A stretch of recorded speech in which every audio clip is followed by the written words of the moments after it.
originally when I was going to do this video, I was hoping that I could wear a grey jumper, but for some reason, it was looking like I was in heaven. I don't know why. Hey guys, today I'm back here, and today I've got a brand new video for you. So yes, it's me doing a Q&A with you all. I know it's been, what, almost a year since I uploaded, maybe 2. Life's been crazy. I think the last time I uploaded, I was probably working full time, and now I'm studying again. Yeah, it's been a journey, shall we say. So I asked some questions on Instagram and Twitter, and you guys responded. So let's see what's gonna be said. First question. Let's go. From this person: why are you gay? Okay. So again, haven't uploaded for a long time. Haven't done a Q&A in 9 years, and I've been waiting. I've been itching. I've been so excited for this moment. And the first question that you man give me is, why am I gay? Love to all those people that are living that life in it, but that's not me. I'm straight. So I know that it was a reference to that Uganda meme, but it's not really doing it in terms of laughs. There's not any from me. So how has life been? Great question. How has life been? It's been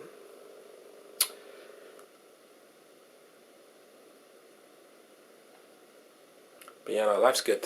It's just been a lot of learning. No mistakes been made, but we good.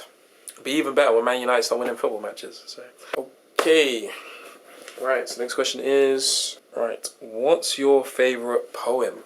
Ooh, this is a good question. It's a real good question. I don't know. I don't have one. I don't read poetry like that. I write sometimes, but I don't actually have like a poem that I'm like, oh yes, I'm gonna read this again and again. Like, like when you listen to that song and it's like, I'm gonna listen to this for 2-3 hours.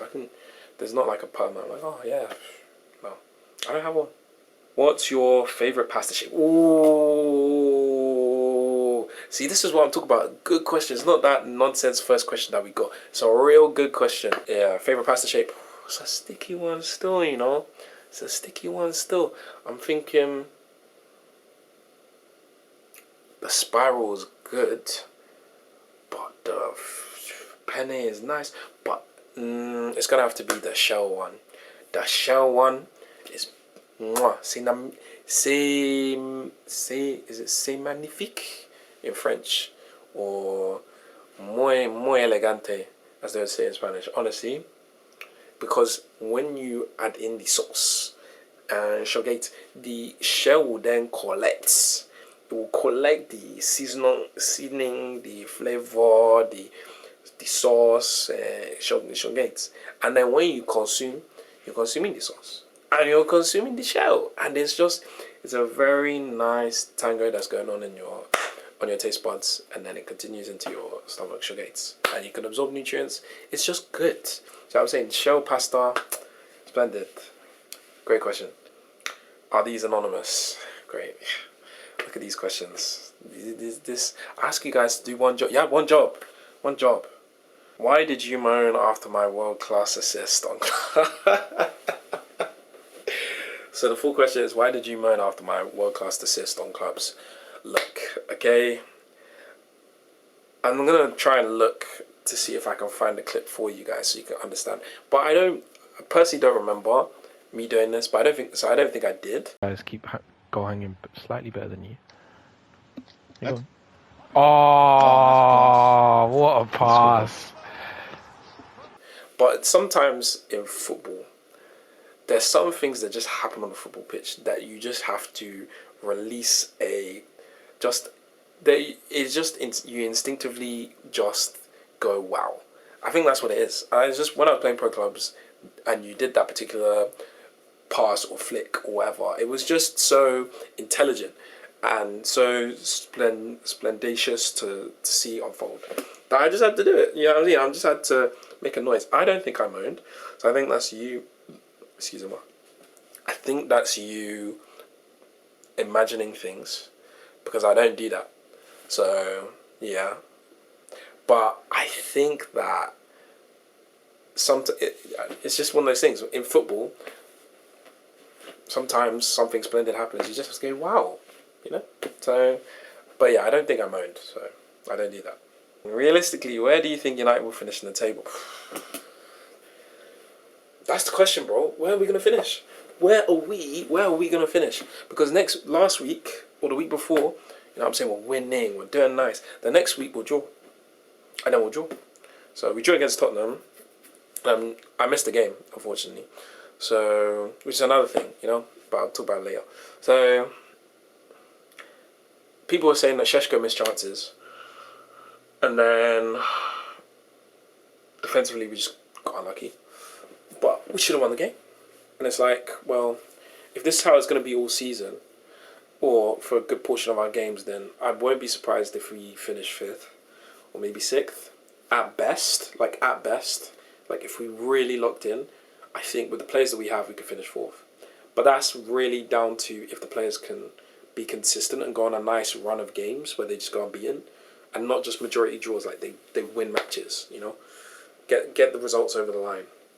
Then maybe we can hit 4th. But I also think it will be outside of our hands in terms of like the teams around us. We really need to count on them to drop points. So the fact that Sunderland are doing really well is it just shows you how tough this league is. So because these I'm pretty sure they just got promoted. Newcastle, they even stepped it into that new second gear yet. Once they do, you know what I'm saying, and get into a nice groove of form, they might come back and push as well for top 6 places, because currently they're 19th.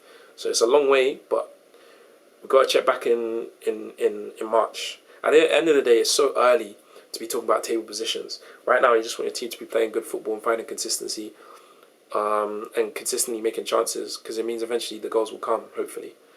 But I think with us, the team looks a little bit better. It feels like Amarin's found a little bit more balance. But I still watch us and feel like there's a ceiling on how much Amarin can do, unless he keeps on having to buy players every single season. Because I'm looking at this team right now and I just feel like he's a great coach. You know, this 3-4-3 is working nicely. You know, I'm pretty sure some of the pundits have said that he switched it up. You know, doing like a 4-4-2 in some of the games, and it worked really well for the team. But it's like, I know he's not going to do that every game. He's not going to want to do that every game. And he still has a tendency to like do really weird things with substitutions. Like we'll be I think someone pointed out that we were playing against Tottenham, and like the last 10, 20 minutes, we just, like, there was an example, Ahmad just hoofed the ball up. Like, he cleared it out, and United didn't even like try and push out their half. And it was just like, to me, I just feel like that's just not something you should do. If you're wanting to properly protect a lead, it doesn't make sense to sit personally and accept onslaughts and waves of attack. Surely, if you've defended an attack, you need to then go and push back and try and get another goal, or at least get hold of the ball, and then time waste from there, and then eventually you can go on and maybe score, or just shave time off the clock. I think that's the best way to defend a lead. Sitting back and just wanting to absorb pressure over and over again. It feels like you're just sitting and asking to concede, which, again, me personally, not how I would coach things at Manchester United, both mentality-wise and tactic-wise, but that's what Amarim wants to do. So I feel like because we don't really have, I feel like currently it's because we don't have the right players that will struggle this season. But I also then think when we do get the players, there'll be times when tactically we cannot play 3-4-3 at this point in time of the game to win the game. We need to change it up. I just feel like Amarin needs to get more. I think he needs to give more when it comes to those last 10, 20 minutes. Like more willingness. He needs to have more willingness to be flexible with his formation and his substitutions. That way, Manchester United can go on to win games. Because I shouldn't be seeing Manuel Ugarte when my team's trying to win a game. I shouldn't be seeing a centre-back warming up to come off for another centre back when my team needs a goal. That's, do you know what I mean? It's just not. But I mean, sometimes the Maguire changes pay off because I know he doesn't always start. But again, you've got Xerxes there, just use him. He's generally not bad at football. He might not be as good as you want him to be, but he's still decent at football. So Kobbie Mainoo, to me personally, that doesn't make sense. The best way to keep the ball, to defend, I personally think, is to keep the ball. Have players that are good at keeping the ball. Kobbie Mainoo is far better than Ugarte. Whatever Ugarte is good at doing with running and winning the ball back, Kobbie makes up for when he has the ball and dishes it out, in my opinion. So I personally don't think there's any reason for Kobbie not to be starting games or not to be at least playing a lot more than he should be. So yeah, I just think there's some things that Amorim does that definitely is going to hold this team back. I don't think these players are the finished article yet either. There's some players that shouldn't be there, and there's some players that are good, but chemistry-wise, things are still in the works. I know that we train a lot with it, which is the Mbeumo right forward or right 10, and then Amad as a right wing back. Personally, I don't like that. I like to keep it so that my opposition fullback isn't knowing what we're going to do next. With Amad and Mbeumo on the same side, very rarely are we going to go down the line and hurt teams with a cutback because both of them are left-footed. So yeah, I'd rather we just had like a right wing back. Like Dalot should just be there. He shouldn't be a left wing back. He doesn't look comfortable there, in my opinion. So he has looked good sometimes, but call me old school. Just have a right-footed right wing back and a left on the right, and a left-footed left wing back on. You know what I mean? So I could talk about how annoyed I am that Alvaro Carreras or Cereres, I can't say his name, is at Real Madrid because United should have just kept him. But hey, we can talk about Ten Hag and his nonsense for a long time. Anyways, I'll get sidetracked. Where United finishing? Fifth. Top 3 footballers of all time. Yo! I have to say a third, Diego Maradona. I think there's something really special about him.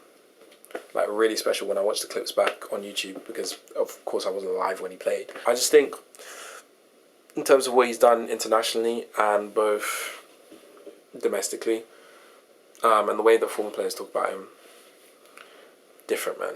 Second, for me, Cristiano Ronaldo, best finisher of all time, best goal scorer of all time.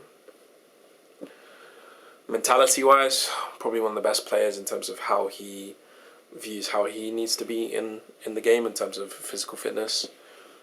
Watching him at United was honestly a blessing. One of the best footballers of all time, honestly. It was amazing to watch. I was lucky to grow up and watch the 2007-2008 season. My favourite football season of all time.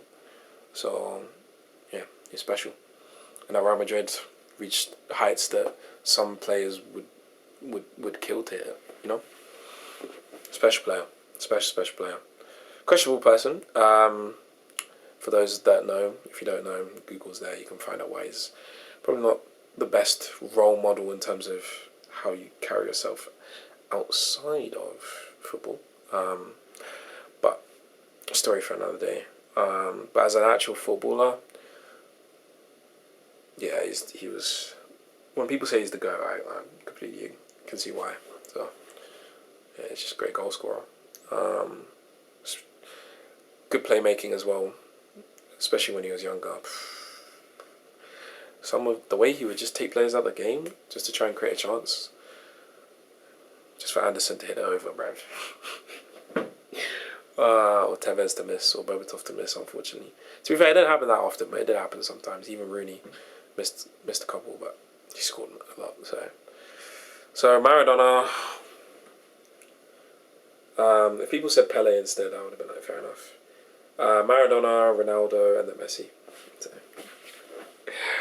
2007, 2008, 2009, 2010, 2011. We'd finish watching a United game. We'd then go watch, maybe it was Barcelona afterwards. Messi was just different. If United lost, especially in the later years when United were losing a lot, going to watch Barcelona was just a nice palate cleanser because, bro, they just give Messi the ball. He goes and finds that ball to Alba. Alba then does that nice cutback. Messi pings it in. Or maybe he'll take a free kick from 25 yards, he'll ping it in. Or maybe he just wants to pick up the ball from the halfway line, take out 6 players. He'll do that. Like, the guy was just different. People could say, oh, it's Ibar, man. He does it against lower league. I don't care. Because even when he was doing it in the league, he was doing it in the Champions League. AC Milan, Arsenal, Manchester United, Chelsea, Manchester City, Liverpool. Who else? Who else does he have at least 1 or 2 stupendously good games against? Probably Dortmund, Real Madrid, Atletico Madrid. Maybe not in the Champions League, but in the league at some point.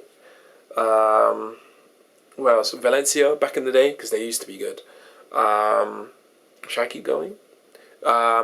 Napoli, Juventus.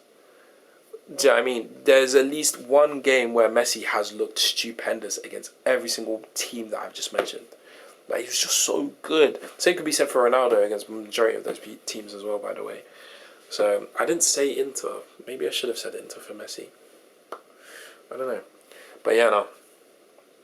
For me, greatest player ever, honestly.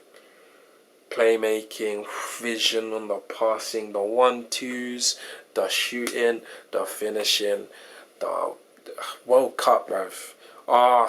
My days. That wasn't even him at his best and he still won it. That's GOAT behaviour, man. That's GOAT behaviour, you know what I'm saying? MJ, 99 balls.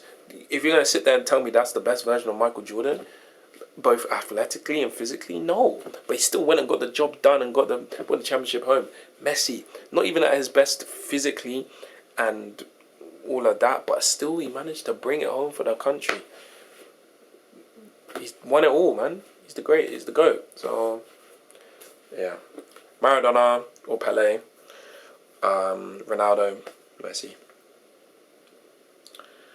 Right. Last question here. Top 5 favourite slurs. Yeah, I'm not gonna answer that one. So that's Twitter for you. So, but yeah, that's it. That's it for the Q&A. So yeah, it's been a pleasure. It's been a joy. My next video, what's going to be?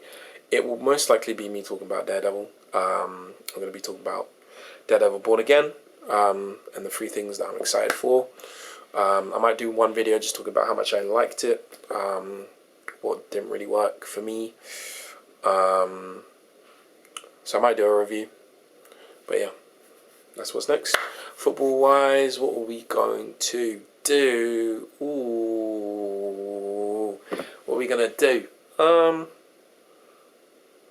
do a video. I'll do one about. It's difficult because I haven't watched a lot of United games this season. I found it really difficult to make the time, especially with my course and the work I'm doing. It's just very, very difficult to make time for United, unfortunately. So, I have to think, what kind of football video would you like to see? Comment down below. So yeah. But yeah, football video will come. But first, it's Daredevil next. I'm joking. I'm not joking, it will be a Daredevil video, but yeah, I was missing. But yeah, thank you guys for watching. Hope you have a great time. Hope life's going good for you. And I shall see you all very, very soon.